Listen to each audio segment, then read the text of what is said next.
My name is Joseph Ganta. I am a fourth grade general education teacher in Lyons, Illinois. I am currently in my second year of teaching in this district. I have been teaching for 5 years. I have also taught in Chicago Public Schools for 3 years previous to transitioning to the school I teach at now. While teaching in Chicago Public Schools, I was a general education math teacher for fifth grade and a general education fourth grade teacher.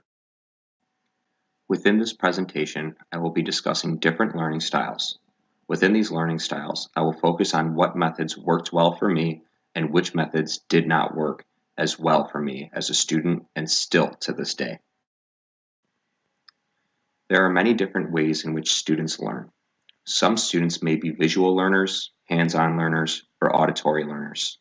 As educators, it is important to get to know our students. Getting to know your students builds a great relationship between students and teachers. Educators also learn as to what learning styles best fits for each student. Addressing these learning styles provides opportunities for educators to differentiate instruction and utilize manipulatives within the curriculum in order to meet the needs of all students. Students come from many different backgrounds, whether it be a language barrier, learning difficulty, or social and emotional behaviors. Educators must recognize these backgrounds in order to create an engaging classroom environment that invites all students to learn and succeed. As a student, I had difficulty focusing in class. My attention span did not last very long. When my classes were solely based off lectures and taking notes, I became confused and lost all attention. Even as I continued my education, I became stressed within lecture-based classes. I was always taught to take notes on what was most valuable or important from lectures. This was difficult and confusing concept for myself. I believed that what my teacher was saying was all important. This made it difficult for me to take notes. I tried to write just about everything the teacher was saying. This resulted in becoming stressed and overwhelmed any time I came to class and had to take notes. I was not engaged within my learning. I simply came to class to copy down exactly what my teacher was presenting and reviewing it every day. It was hard to keep up with my notes and listening. I began to notice I was always missing information, which may have been valuable to my studies. When listening to lectures, my attention was limited. I would begin class attentive to the instruction. However, as class continued on, I would find myself either daydreaming or looking around the classroom.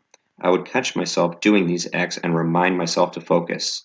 I would regain my attention, but only for a brief moment, as I would continue to look around and have a wandering mind. This process continued throughout my education with lecture-based instruction. Throughout my education and social life, I realized I learned more through being active and hands-on. I always enjoyed math because within my classes I was provided examples on how to solve different equations, followed by practicing myself. This process was like a mini lesson. I was fully attentive through the lecture because I was actually doing something rather than guess what was important to write down in my notes. If I was struggling, I would either continue practicing different problems or ask for assistance because I knew what I was struggling with. I also enjoyed chemistry and physics due to the hands-on activities that went along with the lectures. I was able to apply what I learned in a meaningful and engaging way. When utilizing new tools and resources in my classroom curriculum and instruction, I applied to myself at first. I practiced using the tool before incorporating it.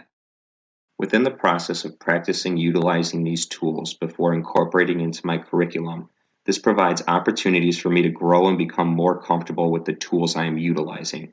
Once I am able to navigate and utilize the tool comfortably, I apply it to my classroom and incorporate it in my classroom instruction and curriculum.